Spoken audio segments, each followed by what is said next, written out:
Hello guys. आज आपके सामने मैं जो पोएम लेकर आया हूँ उसका नाम है अ थिंग ऑफ ब्यूटी और ये जॉन कीट्स के द्वारा लिखी गई है जो क्लास 12th में आपके दी हुई है। चलिए डिस्कस करते हैं इस पोएम के बारे में, a thing of beauty.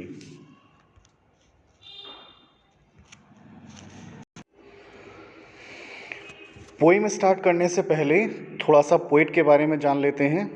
John Keats उन पोइट्स में से हैं जो बहुत अधिक लंबे समय तक जिनका ड्यूरेशन नहीं रहा था, क्योंकि ये मात्र 26 ईयर की एज में इनकी डेथ हो गई थी। लेकिन उन्होंने जो वर्क लिखा है एकदम ग्रेट है, बहुत ही अच्छा है, इम्प्रेसिव है। रोमांटिक पोइट रहे हैं और पोइट बनने से पहले ये एक्चुअली सर्जन थे और बाद में इन्होंने डिवोट कर दिया अपने आप को किसके लिए? पोइट्री के लिए। ये जो लाइन है अ थिंग ऑफ ब्यूटी, इससे पोइम को स्टार्ट करने से पहले इसकी बैकग्राउंड के बारे में जाते हैं। तो बैकग्राउंड क्या है इसकी? The poem is based on a Greek mythology. Poem क्या है? बेस्ड है ग्रीक माइथोलॉजी पर, इन विच एंडीमियन, जिसमें एंडीमियन के बारे में बताया गया है। एक्चुअली ये एंडीमियन का एक पार्ट है, एंडीमियन एक बड़ा पार्ट है, उसका एक छोटा सा हिस्सा है a thing of beauty. Endymion एक ब्यूटीफुल यंग शेफर्ड है and poet of poet who lived on mount litmus, जो कहाँ रहते थे? माउंट लेटमस में। Had a vision of Cynthia, और एक बार उनकी नज़र सिंथिया पर पड़ी। द मून गॉडेसेस, और जो मून गॉडेसेस हैं उनको देखा उन्होंने, विजन ऑफ सिंथिया। सिंथिया कौन है? The moon goddesses. The enchanted youth, और वो उससे आकर्षित हो गए और उन्होंने दृढ़ निश्चय किया उन्हें ढूंढ निकालने का। Wandered away through the forest, वो जंगलों में गए। अंडर द सी में गए हैं। एक्चुअली जिसकी बात कर रहे हैं वो, इन्होंने जो लव करते थे ये एंडीमियन शेफर्ड, वो डायना से लव करते थे, उनको उन्होंने मेंशन किया है। चलिए पोएम स्टार्ट करते हैं।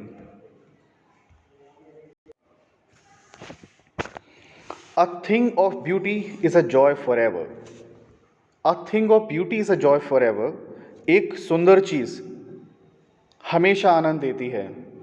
इट्स लवलीनेस इंक्रीजेस, और इसकी जो लवलीनेस है वो और भी अधिक इंक्रीज हो जाती है। इससे क्या बता रहे हैं? अगर हम किसी सुंदर चीज़ को देखते हैं तो क्या होता है? वो हमें आनंद ही देती है। एक नेचुरल चीज़ को देखें, किसी प्राकृतिक चीज़ को देखें तो मन हमारा कैसा हो जाता है? ग्लैड हो जाता है।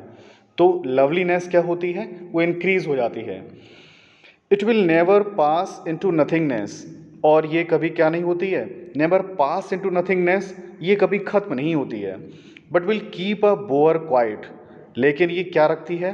बनाए रखेगी ये क्या? But will keep a bower quiet for us. Bower क्या होता है? Shady place under a tree, यानी पेड़ के नीचे जो शेडी प्लेस होता है इसको बता रहे हैं। क्वाइट फॉर अस ये क्रिएट करता है अगर नेचुरल ब्यूटी की बात करें। And a slip full of sweet dreams, और ये क्या देती है? और उसके नीचे क्या हो जाएंगे? हम सो जाएंगे। फुल ऑफ स्वीट ड्रीम्स, और मधुर मधुर सपने आएंगे। हेल्थ, हेल्थ प्रोवाइड करेगी। एंड क्वाइट ब्रीथिंग, और हमारी बॉडी कैसी होगी? रिलैक्स्ड होगी। किस चीज़ों को देखने के बाद? यानी सुंदर चीज़ों को देखने के बाद। तो ये इन्होंने नेचुरल ब्यूटी के बारे में बताया है, प्राकृतिक सुंदरता बता रहे हैं कि सुंदरता हमें क्या देती है? वो तो रिलैक्स देती है, क्योंकि जो वर्ल्ड है वो फुल ऑफ सौरो है, और सौरो में हर व्यक्ति किसी सुंदर चीज़ की तलाश में रहता है, क्योंकि सुंदर चीज़ें हमें क्या देती हैं? खुशियाँ प्रदान करती हैं, खुशी देती हैं। देयरफॉर ऑन एवरी मोरो, अगले स्टंजा की ओर चलते हैं। Therefore on every morrow we are wreathing, ये यहाँ से स्टार्ट कर रहे हैं ये नया स्टैंजा कि देयरफॉर ऑन एवरी मोरो, के प्रत्येक सुबह, इसीलिए प्रत्येक सुबह we are wreathing a flowery band of bind us to earth. क्या करते हैं? हम एक फ्लॉवरी बैंड बनाते हैं टू बाइंड अस, ठीक है, इस पृथ्वी पर। क्या करते हैं? जब हम देखते हैं तो हम ये चाहते हैं कि चारों ओर हमारे क्या हो? एक फ्लॉवरी बैंड हो। फ्लॉवरी बैंड का मतलब रेथ मीन्स यहाँ पे है बनाने से, बुनने से, और फ्लॉवरी बैंड का मीन होता है वैसे माला से होता है, लेकिन यहाँ पे फ्लॉवरी बैंड का मतलब कर रहे हैं गुड मेमोरीज। कि व्यक्ति क्या कलेक्ट करना चाहता है? कि जब वो सुबह उठे तो गुड मेमोरीज को इकट्ठा कर ले। अच्छी मेमोरीज होंगी तो हमारा माइंड कैसा रहेगा? अच्छा रहेगा। तो ये ब्यूटीफाई को इंडिकेट कर रहा है कि फ्लावर कैसा होता है, सुंदर होता है, माला जो होती है फूलों की एक ब्यूटीफुल थिंग्स है। तो क्या करते हैं, जो गुड मेमोरीज़ हैं वो हमें क्या देती हैं, खुशियाँ प्रदान करती हैं। क्योंकि जो पृथ्वी है, ऐसा क्यों व्यक्ति हर तलाश में रहता है कि गुड मेमोरीज़ को कलेक्ट कर ले और वातावरण अच्छा बना रहे, सुंदर सुंदर चीज़ों को कलेक्ट करने के लिए, क्योंकि in spite of despondence of human earth, क्योंकि पृथ्वी पर क्या है, डेस्पोंडेंस निराशा है, ऑफ द इनह्यूमन अर्थ और अमानवीयता है, लोग अच्छे नहीं हैं, सेल्फिश लोग हैं, सेंटर्ड लोग हैं, सेल्फिश लोगों से घिरी हुई है ये दुनिया। डर्थ और कमी है ऑफ नोबल नेचर्स, किन लोगों की कमी है, जो नोबल नेचर्स हैं। नोबल नेचर्स का मतलब होता है अच्छे लोगों की कमी है, जो अच्छे कार्य करने वाले हैं, जिनका नेचर कैसा होता है, नोबल होता है, श्रेष्ठ होता है। जो अच्छे लोग हैं उनकी इस पृथ्वी पर क्या है, कमी है। Of the human dearth of noble nature का मतलब क्या हुआ कि यहाँ पर अच्छे लोगों की कमी है और यहाँ पर क्या है, निराशा ही निराशा है। ऑफ द ग्लूमी डेज, और डेज यहाँ पर कैसे हैं, ग्लूमी यानी उदासी भरे हैं, चारों तरफ क्या है, उदासी है। Of all unhealthy and over darkened ways made for our searching, और वो ये सोच रहा है जब उदासी भरी चीज़ें हैं, सेल्फ पीपल लोग हैं, अपने अपने आप से मतलब रखने वाले हैं, सेल्फिश लोग हैं, तो मेड फॉर अवर सर्चिंग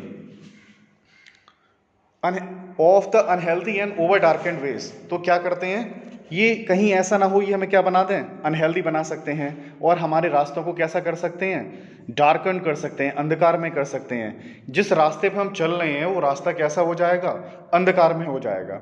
इसलिए वो चाहता है कि दुनिया जो घिरी हुई है, ठीक है, सेल्फिश लोगों से घिरी हुई है, दिन कैसे हैं, उदासी भरे हैं, अच्छे लोगों की कमी है, चारों ओर क्या है, निराशा ही निराशा है।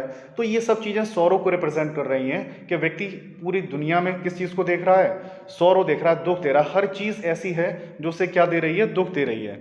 लोग कैसे हैं, लोग भी ऐसे ही हैं जो उन्हें क्या दे रहे हैं, दुख दे रहे हैं। इसलिए व्यक्ति क्या कर, पोइट क्या चाहता है कि वो जो है एक गुड मेमोरीज को कलेक्ट करना चाहता है, जो गुड मेमोरीज से क्या कर सकें, खुशियाँ प्रदान कर सकें। Yes, in spite of all some shape of beauty moves away the pall from our dark spirit. In spite of all मतलब इन सब के बावजूद भी, some shape of beauty यानी जो ब्यूटी है जिसको हमने कलेक्ट किया है, ब्यूटीफुल थिंग्स हैं जो, वो क्या कर देती हैं, ब्यूटीफुल थिंग्स हैं वो मूव्स अवे, वो हटा देती हैं जो डार्क स्पिरिट का जो पर्दा है, ठीक है, काली छाया का जो पर्दा है वो क्या हो जाता है, हट जाता है। ठीक है, वो कौन हटा सकता है, जो ब्यूटीफुल थिंग्स हैं वो हटा सकती हैं। अब ब्यूटीफुल थिंग्स के बारे में वो बातचीत कर रहे हैं कि ब्यूटीफुल थिंग्स कौन कौन सी ब्यूटीफुल थिंग्स के बारे में बात बता रहा है।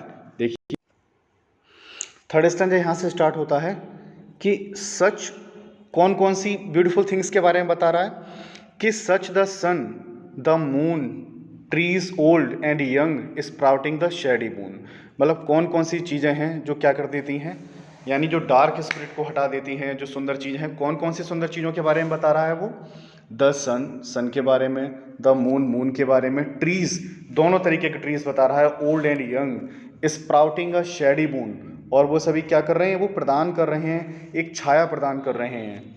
कौन प्रदान कर रहे हैं, जो ट्रीज हैं उनके बारे में बता रहा है। स्प्राउट मीन्स क्या होता है, प्रदान करना। और यहाँ पर किसको बता रहे हैं poet, simple for simple sheep and such are daffodils. Simple sheep का मतलब है कॉमन मैन से मतलब है यहाँ पे कॉमन मैन को बता रहा है। And such are daffodils, daffodils के बारे में बता रहा है। With green world they live in, मतलब जो पूरा ग्रीन वर्ल्ड है, चारों तरफ हरियाली हरियाली है, इसके बारे में बता रहा है कि सन है, मून है, ट्रीज हैं, सिंपल शीप हैं यानी कॉमन मैन है, और डेफोडिल्स है। इन चीज़ों से घिरा हुआ ये सभी सिंबल हैं किसके, ब्यूटीफुल थिंग्स के। और ब्यूटीफुल थिंग्स उसे क्या प्रदान कर रही हैं, ठीक है, कंसोलेशन प्रदान कर रही हैं, उसे अच्छा लग रहा है, जॉय दे रही हैं। क्यों, पहले ही बताया कि ब्यूटीफुल थिंग्स हमें क्या देती हैं, जॉय क्रिएट करती हैं, और बाकी अन्य चीज़ें हैं वो क्या देती हैं, हमें दुख देती हैं। तो इन्होंने इन ब्यूटीफुल थिंग्स के बारे में बताया है। और क्या बता रहे हैं वो, एंड क्लियर रिल्स, यहाँ पर रिल्स का मतलब होता है small rivers, that for themself a cooling covered make giant the hot season, जो रिल्स हैं, स्मॉल रिवर्स हैं, वो क्या करती हैं? That for them self a cooling covered make, वो क्या प्रदान करती हैं? एक ठंडा स्थान। कूलिंग कवर्ड का मतलब है एक ठंडा स्थान बना देती हैं। जाइंस द हॉट सीजन, यानी कि समर सीजन में, समर सीजन में गर्मी होती है तो स्मॉल रिवर्स है। स्मॉल रिवर्स को भी इन्होंने क्या बताया है? ब्यूटीफुल थिंग्स बताया है कि ये भी क्या है? सिंबल ऑफ ब्यूटी है। ये भी क्या प्रदान करता है? ये भी उसे जॉय देता है। That them self a cooling covered make giant the hot season. तो स्प्रिंग सीजन की बात नहीं कर रहे हैं, किसकी बता रहे हैं? समर सीजन के बारे में बता रहे हैं कि समर सीजन में क्या होता है? स्मॉल रिवर्स क्रिएट करती हैं क्या? कूलिंग कवर्ड क्रिएट करती हैं, यानी कि एक ठंडा स्थान बनाती हैं। अ मिड फॉरेस्ट ब्रेक, और अगर जंगल के बीच की बात करें, रिच जो कि भरा हुआ है, किससे? With a sprinkling of fair musk rose bloom, यानी जो मस्क रोज हैं, ठीक है, कस्तूरी गुलाब हैं, ठीक है, वो खिले हुए हैं और उनकी खुशबू क्या है? पूरे में फैली हुई है। तो ये बता रहे हैं कि यहाँ पर ब्रेक का मतलब क्या होता है? यहाँ पर दिया है कि मिड फॉरेस्ट ब्रेक।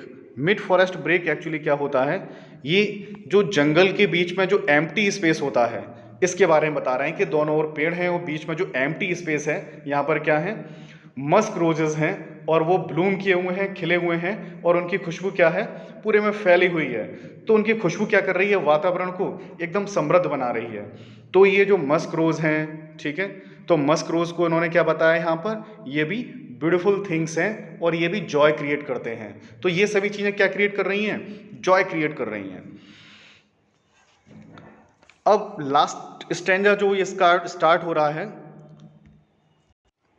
तो लास्ट स्टैंजा स्टार्ट हो रहा है यहां से, such too is a grandeur of the dooms. And such too is the grandeur of the dooms का मतलब क्या है? कि जो ग्रैंड्योर ऑफ द डूम्स के नेचर की डेथ में भी क्या है? नेचर की डेथ में भी ब्यूटी है। यानी कि मतलब डेथ, नेचर की डेथ का मतलब किससे है? कि जो स्प्रिंग सीजन आया, स्प्रिंग सीजन में क्या होता है? कि पेड़ पौधे खिलते हैं, चारों तरफ हरा भरा होता है, ठीक है। समर सीजन आती है, ठीक है। विंटर सीजन में क्या होता है? विंटर सीजन में पत्तियां झड़ जाती हैं। तो कहने का मतलब है कि जिस चीज़ का क्रिएशन हुआ है उसका क्या है? एक एंड भी होना है। लेकिन एंड भी यहाँ पर क्या बता रहे हैं? कि उसकी जो डेथ है वो भी क्या, उसमें भी ब्यूटी है, क्योंकि डेथ के बाद जो क्रिएशन होगा वो भी क्या होगा? वो भी अद्भुत होगा। तो डूम्स को भी बता रहे हैं, और इसको किससे कंपेयर कर रहे हैं? वो इसको लिंक किया है इन्होंने, we have imagine for the mighty dead. तो माइटी डेड का मतलब यहाँ पर किससे है? शक्तिशाली लोगों से है, पराक्रमी लोग, वो लोग हु बिकेम मार्टायर, जो शहीद हो गए, ठीक है। लेकिन शहीद हो जाने के बावजूद भी वो कैसे हैं? अमर हो गए। हम उनकी टॉम्स पर जाते हैं, हिस्ट्रिकल प्लेसेस को देखते हैं, उनको याद करते हैं, हालांकि वो हैं नहीं, फिर भी वो कैसे बने हुए हैं? वो माइटी बने हुए हैं। वो क्या हैं? वो भी, उनको भी उन्होंने क्या बताया? ब्यूटीफुल थिंग्स बताया है। तो वही बता रहे हैं कि नेचर की ग्रोथ में भी ब्यूटी है और नेचर की डेथ में भी ब्यूटी है, क्योंकि जब डेथ हो रही है उसमें भी ब्यूटी नज़र आ रही है, और जब ग्रोथ होगी उसमें भी क्या है? ब्यूटी है। तो इस चीज़ को उन्होंने ऐसे एक्सप्लेन किया है। All lovely tales that we have heard और रीड, और जितनी भी प्यारी कहानियाँ हमने पढ़ी हैं और हमने सुनी हैं, and endless fountain of immortal drink. तो यहाँ पर क्या मतलब? इमॉर्टल ड्रिंक से मतलब क्या है? Beauty of the nature.